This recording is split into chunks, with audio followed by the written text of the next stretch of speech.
ఇన్ని వందల దేవాలయాల మీద విగ్రహాల మీద దాడులు జరుగుతున్న నేపథ్యంలో వైఎస్ జగన్మోహన్ రెడ్డి గారి ప్రభుత్వం మీద కరాటే కళ్యాణి గారి కామెంట్ అంటే ఏం చెప్తారు? ఏమంటే వైఎస్ జగన్మోహన్ రెడ్డి గారి ప్రభుత్వంలోనే అయ్యాయి, అంతకుముందు అవ్వలేదా అంటే అంతకుముందు కూడా అయ్యాయి, ఇప్పుడు అవుతున్నాయి. ఇప్పుడు రోడ్డు విస్తరణలో జరిగాయి అని చెప్పి అన్నారు. అవి అవునండి, ఇవి పర్టికులర్ గా కావాలని చేస్తున్నట్టుగా ఒక మత విద్వేషాలు రెచ్చగొడుతున్నారు. వీళ్ళేమంటున్నారు, ఇదే వైఎస్ జగన్మోహన్ రెడ్డి గారి ప్రభుత్వం ఏమంటుంది, వేరే పార్టీలు చేయిస్తున్నాయి అంటున్నారు. మేము అదే అంటున్నామండి, జగన్మోహన్ రెడ్డి గారి ప్రభుత్వం వాళ్ళకే చెప్తున్నాం, మీరు ఎవరైతే చేశారంటున్నారు వాళ్ళని చూపించండి. మేమందరం ఉన్నాం కదా, హిందూ ధర్మ సంఘాలు ధార్మిక సంఘాలు ఉన్నాయి, మేమందరం వెళతాం, వాళ్ళని చూపించండి. చూపించుకుని వాళ్ళ మీద బుర్ర చేసి మీరు తప్పించుకుంటా అవ్వదు కదా. మేము అదే అడుగుతున్నాం. ఇప్పుడే ఇలా 141, 142 నిన్న అడిగి ఇప్పుడు ఇంకెన్ని పెరిగాయి, 150 చూసారా. ఇప్పుడు నిన్న మొన్న 140, 128 దగ్గర నేను ఆగాను. వీళ్ళు 10 రోజులు 2 రోజుల్లోనే మీరు ఇన్ని పెరిగాయని చెప్తున్నారు. అంటే ఎన్ని దేవాలయాలు అవ్వాలి, ఇంకా అసలు ఏం చేద్దాం అనుకుంటున్నారు? అప్పుడు ఎప్పుడు తొగ్గులకులు వాళ్ళు వీళ్ళు వచ్చి చేశారని విన్నాము. మరి ఇప్పుడు ఈ ప్రభుత్వంలో ఇవన్నీ జరుగుతున్నాయంటే మళ్ళీ వాళ్ళ తాలూకా వారసులు ఎవరైనా దిగుతున్నారా మరి నాకు తెలియట్లేదు, అర్థం కావట్లేదు. సరే ఎవరేమైనా సరే ఏమైనా అప్పుడు గజని వాళ్ళని వీళ్ళని మనం ఎవరెవరినో అనుకున్నట్టుగా ఇప్పుడు మనం ఏమైనా పేర్లు అటు ఇటు చేసుకొని ఏళ్ళ పేర్లు పెట్టుకోక్కర్లేదు. ఏమో ఫ్యూచర్లో ఎవరు వస్తారో చూద్దాం. వాళ్ళ వారసులు దిగుతున్నట్టున్నారు, వాళ్ళకి మీరు దేశశుద్ధి చేసేవారు తెచ్చుకోకుండా జాగ్రత్తగా అదే ఎవరైతే ఎరక్కొట్టారో వాళ్ళు మాకు చూపిస్తే మేము అందరం మాట్లాడతాం. లేని పక్షంలో ఫైట్ చేస్తాం హిందూ సంఘాలందరి తరపున.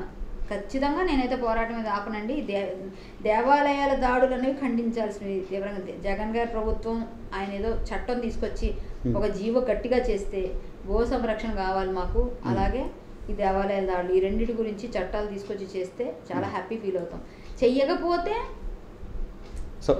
దేవాదాయ శాఖ మంత్రి వెల్లంపల్లి శ్రీనివాస్ గారు ఖచ్చితంగా ఊరుకోండి, ఆయన దేవాదాయ శాఖ మంత్రి, ఆయన అసలు ఆయన ముందు రాజీనామా చేయమని డిమాండ్ అండి. ఇప్పటికే డిమాండ్ అదే మాట మీద మీరు ఉన్నారా? నైతిక బాధ్యత వహిస్తూ వెల్లంపల్లి శ్రీనివాస్ గారు అన్ఫిట్ అంతే. మీరు రాజీనామా చేసుకోండి. నాకైతే మీరు రాజీనామా చేయకపోయినా మా దృష్టిలో మీరు మినిస్టర్గా నేను ఫీల్ అవ్వను. దేవాదాయ శాఖ మంత్రిగా ఉండి ఇన్ని జరుగుతున్నప్పుడు ఏమీ చేయలేకుండా ఖండించడం. 9 గుళ్ళకి ఎందుకండి ఇప్పుడే శంకుస్థాపన? హిందువులు బిస్కెట్ వేసారా మీరు? ఇప్పుడు ఈ గుళ్ళని ఆపుతున్నాను బిస్కెట్లు, స్క్రీమ్ బిస్కెట్లు అన్ని పూసేసి వేసారా? ఇప్పుడే చేశారా? మొన్నటిదాకా ఎందుకు దేవాలయం అవ్వకముందు ఎందుకు చేయలేదు? ముహూర్తాలు లేవా? ఇప్పుడు ముహూర్తాలు వచ్చేసాయా మీకు? ఏం మాట్లాడండి, 9 గుళ్ళు ఉన్నాయా? మొత్తం అన్నిటికి చేయించండి, అన్ని కావాలి మాకు. అవన్నీ మేమైతే ఇప్పుడే ఎందుకు చేశారని అడగం. మంచి పని చేశారు, ఓకే. ఎప్పుడు చేసినా ఏదైనా 9 గుళ్ళు అన్నారు కదా, మంచిదే, చాలా సంతోషం. స్వామి అనుగ్రహం ఉందని 9 చేశారు. ఇంకా మిగిలిన ఇంకెన్ని బ్యాలెన్స్ ఉన్నాయండి? 141. అవి కూడా చేసేస్తే 150 అన్నారు కదా మీరే, 9 తీసేస్తే 141 అవి కూడా చేసేయండి, మంచిదేగా. సో దేవాలయాలకు సంబంధించి కొంచెం ఆలోచించండి.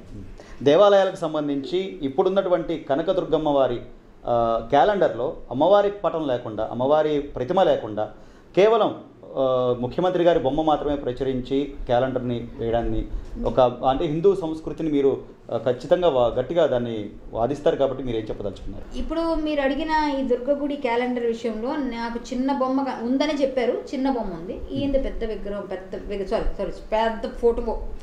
మా తెలంగాణ అయితే ఫోటో అంటారు, ఫోటోలో అంటారు, ఫోటో దిగేవా అని. మరి అక్కడ ఉన్నాం కాబట్టి కొంచెం అది మాట్లాడితే వ్యంగ్యంగా చెప్పాలంటే, అయ్యా జగన్మోహన్ రెడ్డి గారు మీకు ఫోటోలు పిచ్చి ఉందని మాకు అర్థమైంది ఆ ఫోటో చూశాక. మీకు ఎంతవరకు లేదనుకున్నాను నేను, కానీ అంత పెద్ద ఫోటో మీరు వేసుకుని అమ్మవారిని ఎక్కడో చిన్న పక్కన కార్నర్ అయిపో దుర్గమ్మ అన్నట్టు పడేస్తే కొంచెం బాధ అనిపిస్తుంది. కొంచెం అమ్మవారి విషయంలో మీరు కొంచెం ఆవిడ కోపం ఎక్కువ దుర్గమ్మకి, అది చూసుకోండి కొంచెం జాగ్రత్తగా. మీరు ఆ ఫోటోని మీ ఫోటోలుగా తగ్గించి ఆవిడ ఫోటోలు వేస్తే భక్తుల మనోభావాలు దెబ్బతినవు. పోన్లేండి, ఫోటోలు అయిపోయినా అమ్మవారు ఉంది, అమ్మవారు చూస్తుంది, ఫోటో వేసినా వేయిపోయినా. ఈయన అంత పెద్ద ఫోటో వేసుకున్నారంటే ఇప్పుడు ఆయన మినిస్టర్ అండి, ముఖ్యమంత్రి గారి ఫోటో నెక్స్ట్ ఉంటారో ఉండరో కదా, ఆయనకి డౌట్ ఉంది నెక్స్ట్ గెలుస్తానో లేదా అని. అందువల్ల ఇప్పుడు వేసుకున్నారు, తప్పు. పెద్దది పర్లేదు వేసుకోండి, ఏం పర్లేదు, పెద్ద ఫోటో వేసుకున్నా పర్లేదు, నెక్స్ట్ గెలుస్తారో లేదా ఆయనకి డౌట్, అందుకే అంత పెద్ద ఫోటో వేసుకున్నారు. నా దృష్టిలో అదే అనిపిస్తుంది. మరి నెక్స్ట్ గెలరేమో అవుతాను, అందుకని అంత ఇంత పెద్ద ఫోటో వేసి అమ్మవారి ఫోటో తీసారు. అమ్మవారి కోపం వస్తే మరి నెక్స్ట్ ఉండరని నా ఫీలింగ్ అదే, మేబీ అదే. ఇలాంటి ఇంట్రెస్టింగ్ వీడియోస్ కోసం తప్పకుండా మా ఛానల్ని సబ్స్క్రైబ్ చేయండి.